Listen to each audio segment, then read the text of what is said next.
Today we'll be continuing our discussion about the restructuring of contemporary geopolitics through the emergence of another pole. Now, with the meteoric rise of China in the Indo-Pacific or the Asia-Pacific, which has basically been accompanied by it building strategic points of alliances throughout the region, there has also emerged another collaboration or partnership of a more conventional kind. This has involved states that have generally enjoyed close diplomatic, political, economic, military relations for decades, and in the case of some of them for even centuries. So this new pole that has been emerging, in my opinion, has been led by the USA. It constitutes of countries such as UK, France, Australia, India, and Japan. What brings these countries together are their shared political ideals, political values, conceptions about how to organize their political systems and their economies, as well as their cultures. So, while these countries, as I said, have historically enjoyed very close relations, their enhanced cooperation and enhanced collaboration through various institutional and functional frameworks has been impelled and motivated by China's aggressive maneuvers in the region and to essentially contain them. So essentially what I will be doing over the next few minutes is that I will be essentially discussing with you the emergence of this new pole, the second pole, in contrast to the one that has been emerging, that has been led by China. This pole is, in my opinion, led by the USA, and it constitutes of the countries that I just talked about. So essentially I will be talking about the two major legs on which this pole stands, or the two major institutional or functional frameworks that essentially define the pole or that provide the operationalization for the pole. So the first is the Quadrilateral Security Dialogue, which is a strategic pact between the maritime democracies India, USA, Japan and Australia. And the second is the AUKUS, which is a trilateral security pact between between Australia, UK and USA. So essentially these are the two main legs on which this new pole stands. I will also discuss with you very briefly the two other legs on which it stands, and I will finally essentially talk to you about whether or not USA still has the capability to lead this new pole and to essentially maintain its superpower status or global hegemon status. So when we talk about the Quad, we have to understand that it had become quite silent after the 2007 withdrawal of Australia and India from it. And the reasons for this were multifarious. I will discuss them in a little detail in a while. But the Quad resurged again post 2017 after its members organized several high-level 2+2 foreign ministerial or senior ministerial level meetings, and they embedded the Quad within their trilateral or bilateral declarations or partnerships after a lot of fierce negotiation. So essentially what the Quad contains is a multitude of mutual logistics support agreements, mutual logistics exchange agreements that essentially guarantee interoperability between their militaries.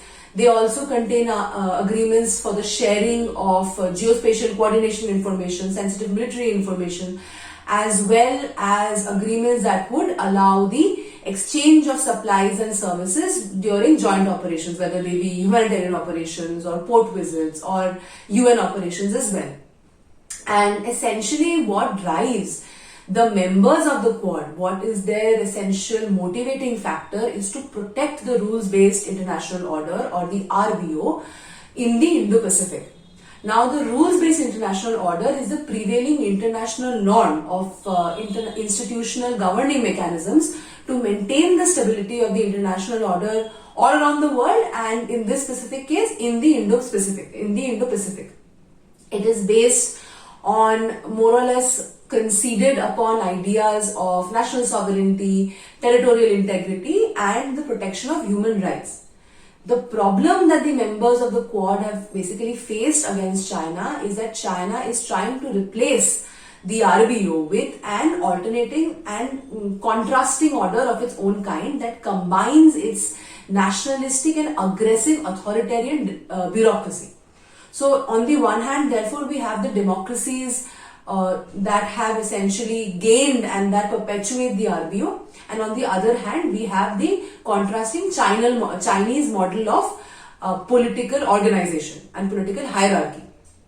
And China has essentially emphasized this through its crackdown on pro-democracy protesters in Hong Kong, the internment of Uyghur Muslims in the Xinjiang province, as well as the aggressive building of satellite military facilities and installations in the East China Sea and the South China Sea. In fact, in 2020, the Chinese PLA vessel sunk a Vietnamese fishing boat near the contentious Paracel Islands.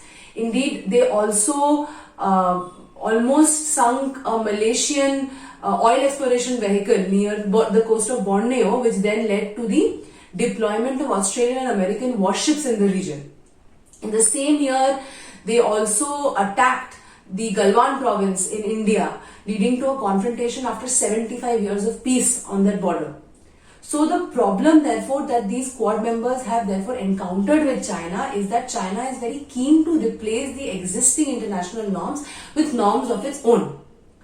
Additionally, what China does is that China manipulates or exploits the economic interdependencies that exist between itself and other countries as a result of the globalizing world, and it exploits these economic interdependencies to essentially punish recalcitrant states or states that defy its protocols or its programs with informal sanctions.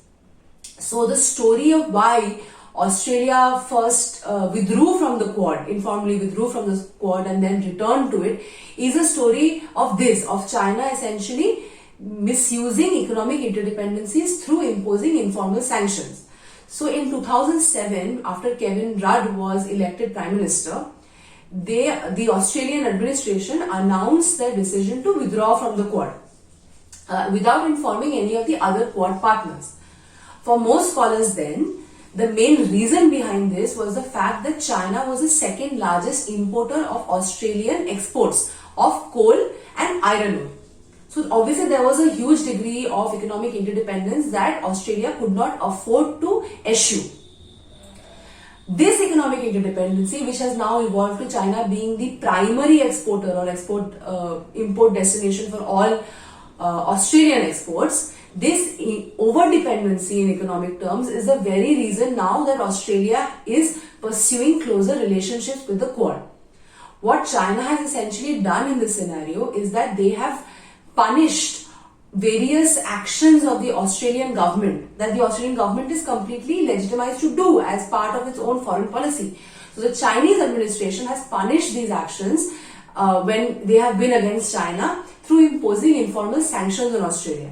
So when Australia passed laws to prohibit foreign interference into domestic affairs, or it supported an independent inquiry into the causes of the COVID-19 pandemic, China essentially sidelined Australian exports in coal and iron ore, as well as imposing strict tariffs on the exports of Australian barley, beef, timber, wine, and even lobsters. So obviously Australia now understands that though it does provide China with some amount of industrial raw materials, China is quick poised to be able to replace the Australian dependence. So Australia, of course, now understands that this over-dependence on China as an import destination has led to China interfering into its domestic affairs. In fact, there have also been allegations of China posting operatives within the Australian Parliament to effect Australian policy formulation, which had also led to cybersecurity attacks, 3 cybersecurity attacks led by China prior to the Australian parliamentary elections in 2019. Additionally, there has been many cases where even though Australian universities are populated by Chinese students, they have had to sacrifice their academic integrity for this purpose. There have also been a lot of public discord against the closeness that had been facilitated between the Australian government and the Chinese government within the Australian public. because of the clear difference in political values that these two parties hold and the similarity in political values that Australia rather holds with the members of the Quad countries. China has also been increasing its military installations in the Papua New Guinea and the South Pacific in islands such as Fiji or Vanuatu. So the new Australian White Defence Paper essentially has for the first time allocated over $47 billion to essentially resolve capability gaps in the Australian Navy to be able to deal better or to contain the Chinese influence in the region. So the Quad is therefore important for these variety of reasons for Australia. Now, when we talk about India, the reason why India withdrew from the Quad in 2008 after Manmohan Singh's speech in Beijing detailing India's historic non-alignment may also be pointed down to China's polemic about the matter. However, after the 2020 incidents of Chinese attacks on various parts of Indian territory, India has been, of course, forced to modify its stance about the Quad. Now, the string of pearls strategy, which is basically an ideology that China is building strategic bases of influence surrounding India or encircling India in the Indo-Pacific or in the IOR, which is the Indian Ocean region, this was thought to be a sort of academic myth in the 1990s and 2000s. But with the building of the Belt and Road Initiative or the BRI, these fears have come true for India. Because this is exactly what China has done. It has essentially entered into economic and diplomatic alliances by building military infrastructure throughout the IOR, thus effectively encircling India. India has also been worried about the all-weather friendship that China and Pakistan enjoy, the iteration of which has been the CPEC or the China-Pakistan Economic Corridor, which essentially helps China resolve the Malacca dilemma by connecting Kashgar on China's western province with the Balochistan coast, and the Gwadar port in Pakistan. So there are various issues that are there when we talk about the CPEC. The first is that the lack of economic viability of the new Gwadar port and the fact that essentially Pakistan will owe over $61 billion to China for the building of the CPEC, which it will not be able to realistically repay. What it essentially proves is that China has been trying to trap Pakistan and even other countries in the region, including Rakhine State, Myanmar, including the Hambantota port in Sri Lanka. China has been essentially trying to trap these countries into a sort of debt obligation binding.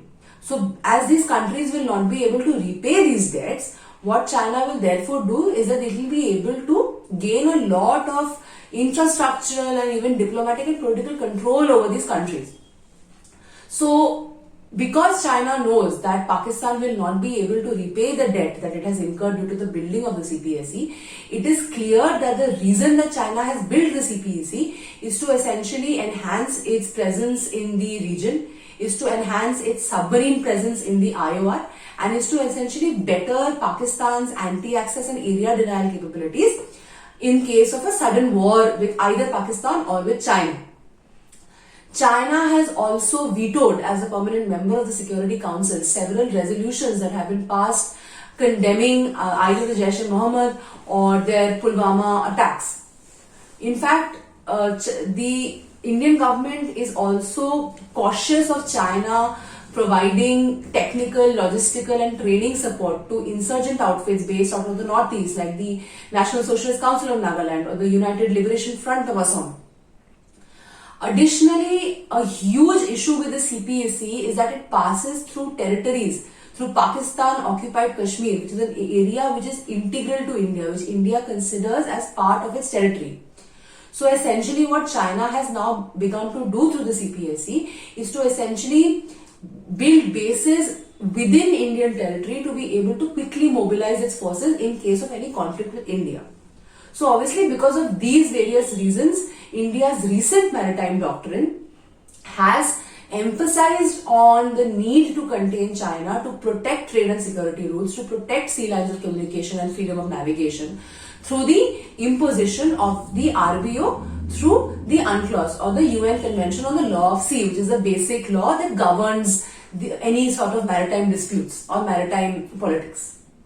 Now, Shinzo Abe's Japan, when he was the leader and even after his retirement, has been one of the loudest proponents of the quadrilateral security dialogue and has, since the 2000s, early 2000s, re-emphasized or emphasized on the need for these maritime democracies to come together to essentially ensure a free and open Indo-Pacific and to ensure a rules-based order pervading there. In fact, the 2016 Japanese white paper has also raised concerns about China's increased capabilities in space, cyberspace and artificial intelligence competencies.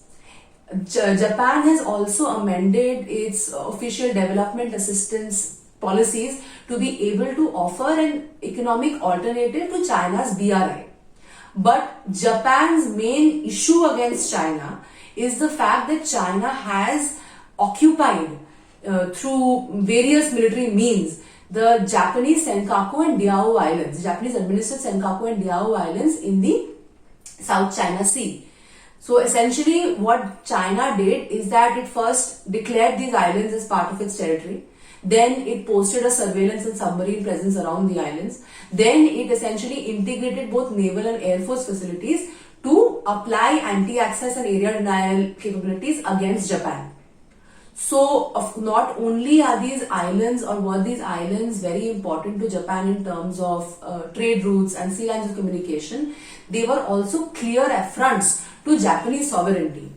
Japan has now essentially bemoaned that given China's aggressive military installation building in the South China Sea, in the Sea of Japan, in the East China Sea and in the Pacific Ocean, Japan now faces the eventuality of being potentially completely encircled by China in the Indo-Pacific.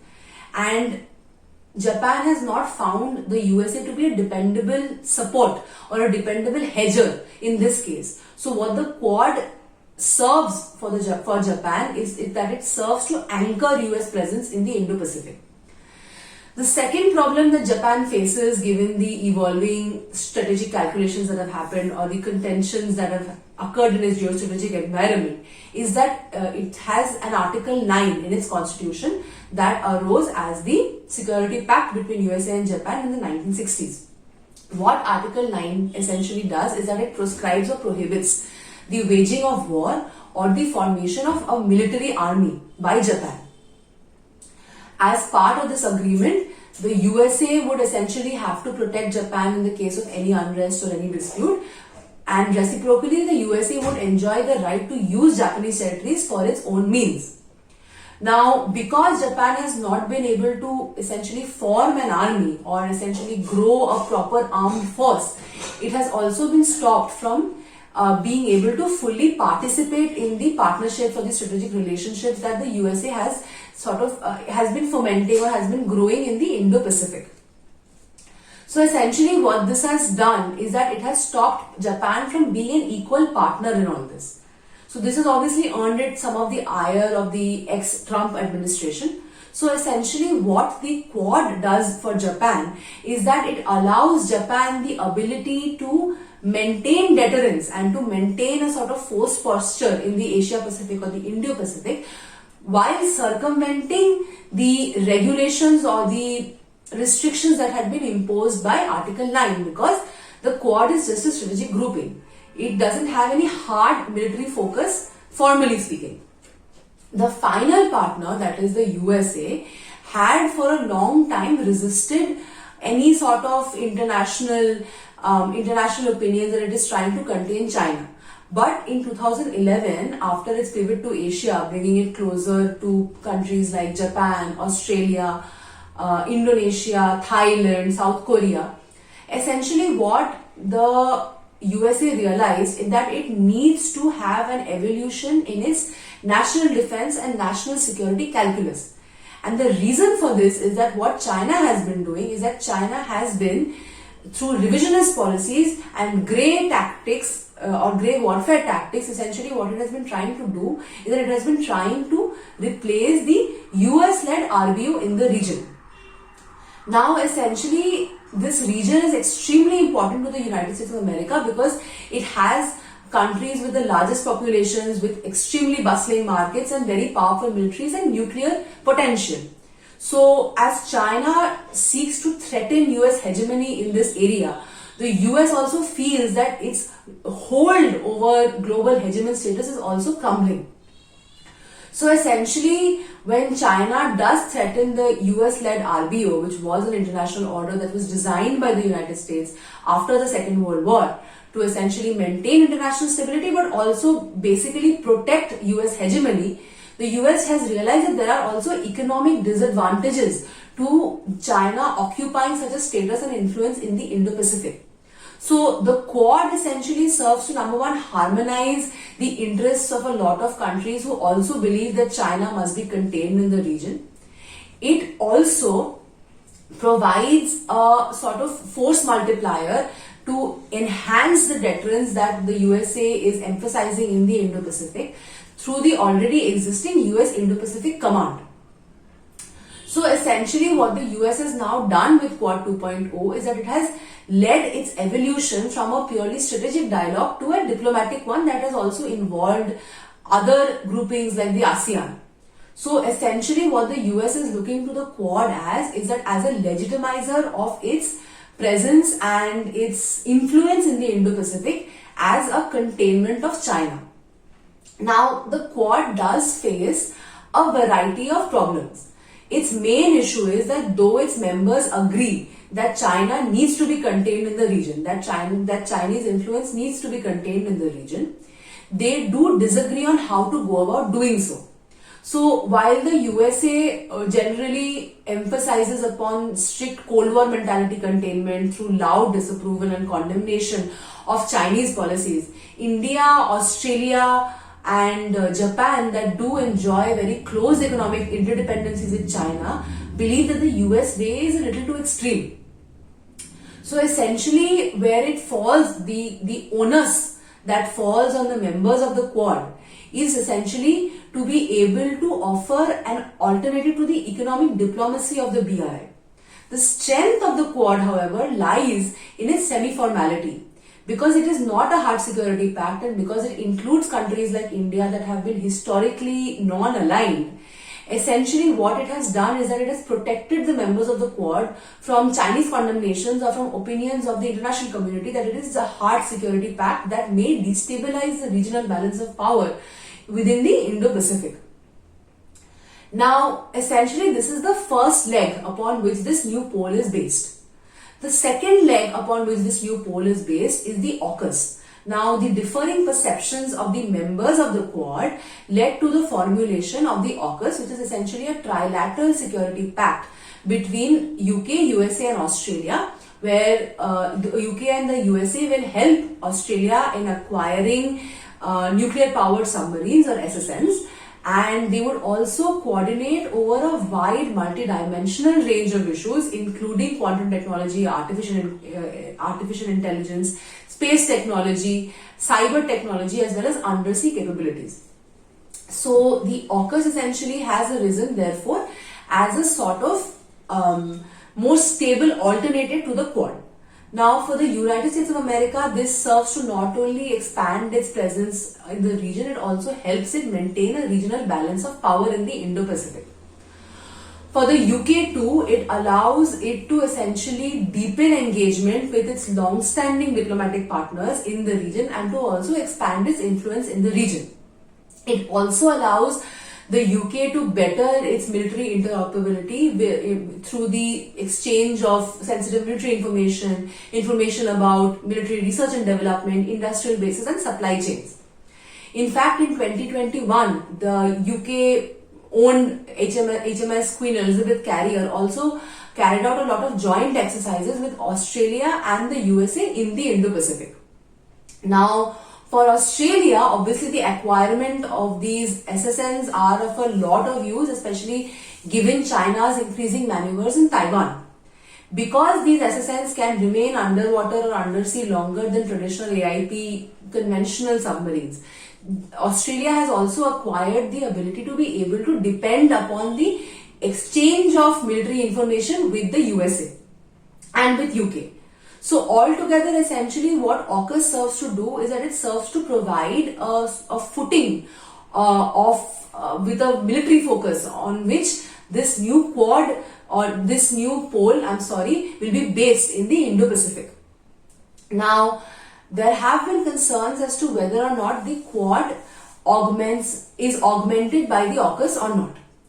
And for most scholars, though some believe that the AUKUS is a complete alternative to the quad, most believe that the AUKUS does augment the principles of the quad or the achievements of the quad. And this is essentially for a military, a diplomatic and a long-term reason.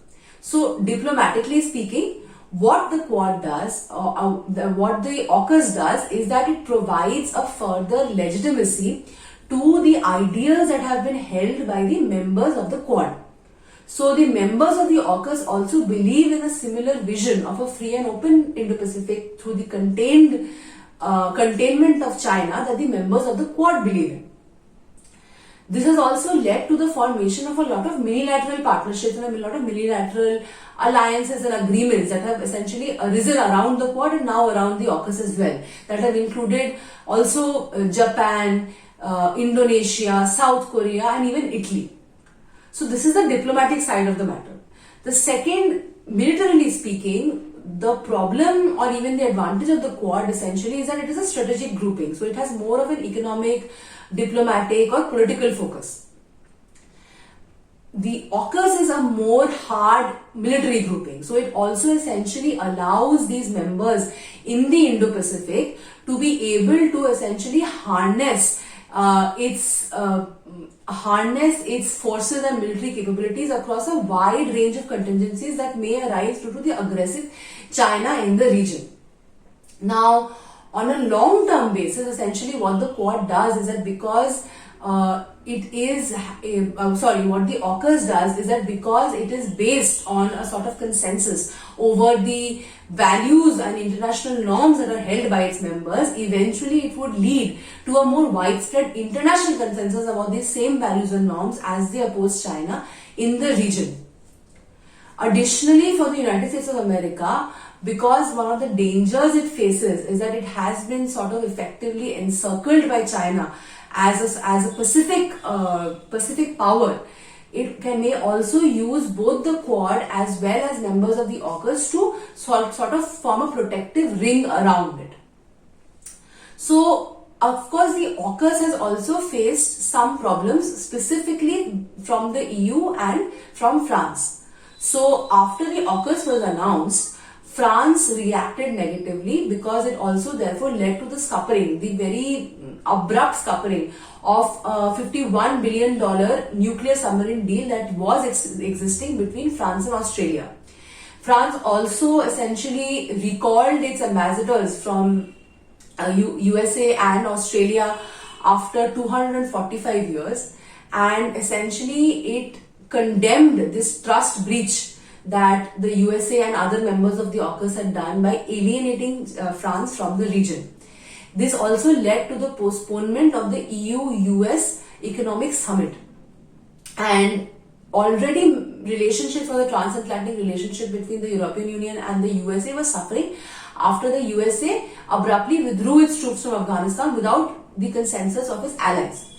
This became worse due to France believing that it has been alienated from having a presence in the Indo-Pacific, which is already important due to several of France's overseas territories located in the Indo-Pacific, as well as France being the first European Union member state to formally recognize the geostrategic conception of the Indo-Pacific. So because France felt slighted from having an influence in the Indo-Pacific and from having a say in the AUKUS, France essentially undertook a series of diplomatic measures to essentially express its disapproval. So, and this is quite important if you look at the role of the United States of America as a leader of this new pole, essentially because it must also therefore have a role in mitigating disputes that arise within the pole. Because it is impossible to completely avoid these disputes, but the leader of a pole should be able to proactively intervene, to be able to enforce cooperation or to be able to essentially allow the growth of consensus building. So what the United States of America did in this scenario, given this kind of lack of trust between France and EU on one hand and the members of the AUKUS and the Quad on the other hand, is that essentially the Biden administration and the French administration, they undertook a telephonic conversation which was then followed by a meeting in 2021. And essentially what they resolved over this conversation was to essentially allow for more open cooperation and open communication about France's and the AUKUS's presence in the Indo-Pacific. This then did lead to the returning of US ambassadors, of French ambassadors to the United States of America. So, of course, though the AUKUS has received some amount of criticism from littoral nations about the dangers of facilitating a sort of arms race in the region or forcing littoral nations to essentially choose between the American model of dominance or the Chinese model of dominance. In general, the AUKUS as well as the Quad has enjoyed a degree of regional and international support. The other two legs on which this new pole is based is the long-standing trade and economic relationship between the EU and the USA, which is essentially the largest of its kinds and essentially accounts for a massive portion of the global GDP. This trade, investment and economic cooperation relationship has been generally based on, most recently on joint technology cooperations, vaccine diplomacies and cooperation regarding foreign direct investment strategies. So this leg of the Quad is quite a bustling and stable leg of the Quad, because this relationship between the EU and the USA has been one that has been long established and that essentially is consistently growing. The other leg on which the Quad, on which this new pole stands, is the special relationship, so-called, between the UK and the USA that essentially denotes a historically embedded nature of their economies, societies, polities, culture, diplomacies, religions and militaries that have existed in the 20th and the 21st century. So essentially, the UK and the USA have been very close allies even during the two world wars. So the special relationship between the UK and the USA also forms another factor that essentially emphasizes and enhances the cohesion of the new pole. Of course, the special relationship does suffer some problems, specifically because of the fact that there is a clear personality mismatch between the new President Biden and Boris Johnson in the UK. However, due to the historical basis of this relationship, it is more or less quite strong and it remains quite strong. So now the question that essentially comes up is that does the USA still have the power to lead the new pole? Does it still have the competency to deal with the challenges that are being posed by China as a rising superpower? So for most scholars, though it is completely understandable or completely realistic that China will overtake the USA economically by 2028, and even in terms of defense expenditure on defense soon after, ideologically, culturally and diplomatically speaking, the USA will never be able to be defeated by China.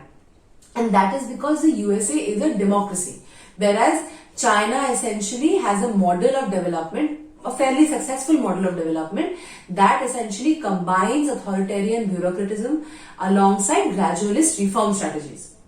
So this is essentially evident in two very instructive examples. The first is because the Chinese policy is so deeply suppressed and so is so deeply suppressed and so closed, it is difficult to find whispers of political upheaval.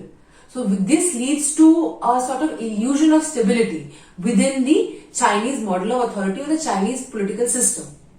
So this has led to certain fears about the stability of the authoritarian Chinese political system. On the other hand, because the US model is democratic and because there is voice for dissent, an open democratic system allows the identifying of whispers of political upheaval or political discontent and allows the resolution of them before it erupts into something that will destabilize the system. So, speaking in terms of political legitimacy, the USA always holds an advantage over China. The second is that even though members of the American public display a large degree of faith and confidence over their own government, the same cannot be said for the Chinese public as well. In fact, the majority of Chinese businessmen and Chinese students emigrate abroad to places like the USA because they feel stifled by their own country. So China doesn't even enjoy the actual legitimacy of its own citizens that the United States of America does. And because widespread consensual legitimacy is one of the main forces that drive the formation of a new pole and that essentially drive global hegemon status, it is very improbable that China will be able to replace the USA in this particular area. Additionally, the USA also is generally quite geographically isolated from countries that it has been in conflict with, and the USA has also fostered very deep and enduring relationships with a lot of allies in the EU as well as in the UK and in the Indo-Pacific recently. Whereas on the other hand, China is bordered by countries that are competing for equal regional hegemon status like India, like Russia. And essentially, even though China does enjoy a close relationship with Russia, even that relationship is complicated by several territorial and diplomatic and political disputes. So essentially, for most scholars, though China is accumulating the political, diplomatic, economic and military strength to be able to form a pole that is opposing the United States of America, it will never be able to replace or substitute the legitimacy or the ideological legitimacy that America enjoys as a global hegemon as long as it continues on its path of authoritarian political arrangement.